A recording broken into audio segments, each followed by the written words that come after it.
Today I want to talk about monochromatic paintings and how it can help you gain the more intense values that you've been looking for in your artwork.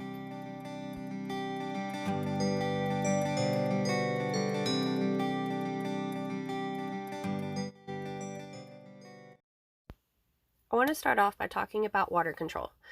This is going to be your biggest factor in controlling your highlights and shadows in your artwork. I'm starting out with very little water compared to my paint, but as I add the water, it becomes a lighter shade of the purple. This is going to control the hues of your paint as you're painting and really control the depth and intensity of your artwork. One really good exercise that I love doing is doing swatches of paint. What you're going to do is you're going to take this first block, and I only added very little water to my brush and dipped it straight into my paint. With this next one, I left what paint was on my brush and just dipped it straight into the water. And with each block, that's all I'm going to do is just dip my brush in the water. That way the paint on my brush becomes more and more diluted, and each block will become lighter and lighter. This is a really good exercise to learn how to control the hues of your paint, but when you're adding those hues into your painting, you're going to want to start with the lightest shade and work the intensity of that color up as your painting progresses. I'll show you what I mean. I'm going to do just a basic sphere, and on a sphere we're going to need a shadow on one side and a highlight on the other. That way it gives you that three-dimensional feel to it.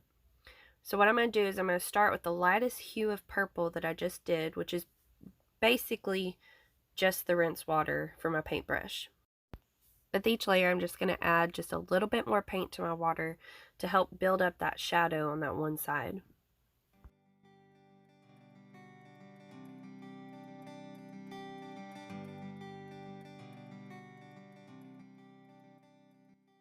You want to make sure that each of your layers are dry before adding the next hue to your painting, because like mine does right here, it bleeds out really bad, and the water that's already on the paper is going to dilute the paint even more and cause it to be a lighter hue than what you're originally putting down.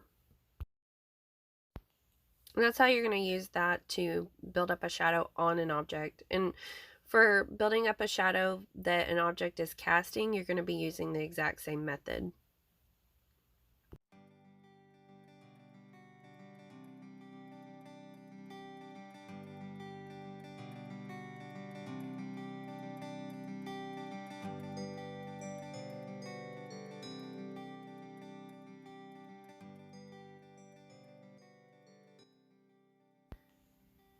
Then just keep adding layers until you've reached that depth that you're wanting and the intensity of the shadows that you're wanting.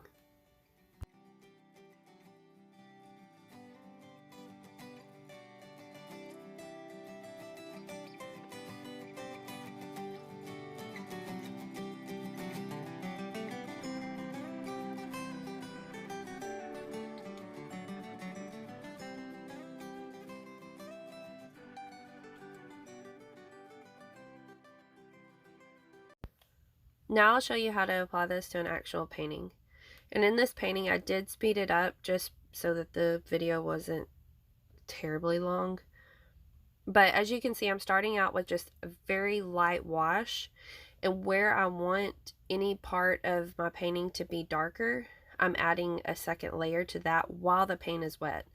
That way it just gives a roundabout area of where I'm going to put my paint. But after that first initial layer, I'm going to make sure that each layer is dry before adding any other darker hues to the painting.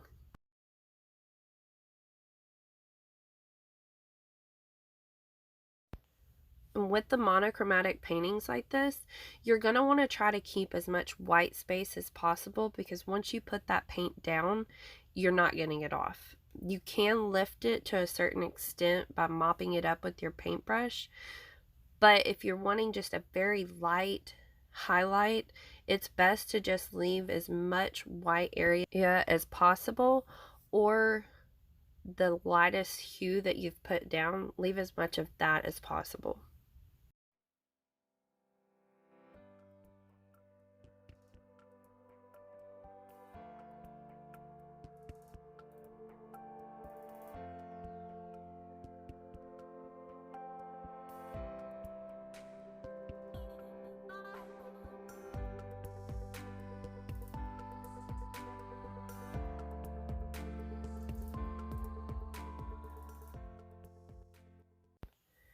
In the area that's closest to you, you're going to want to have that as the darkest. That way it shows that there's not as much light touching it as the objects behind it.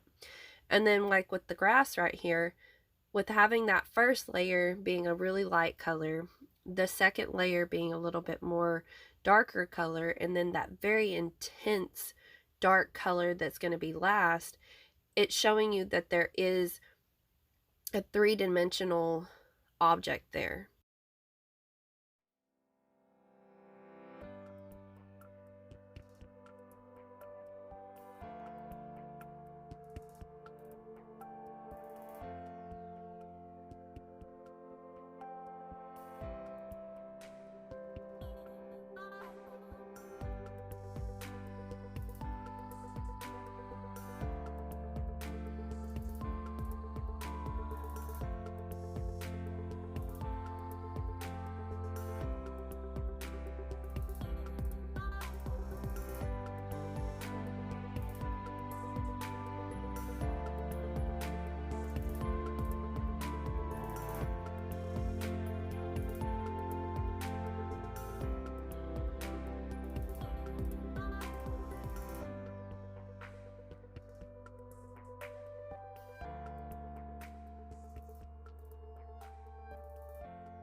And there you have it, a monochromatic painting.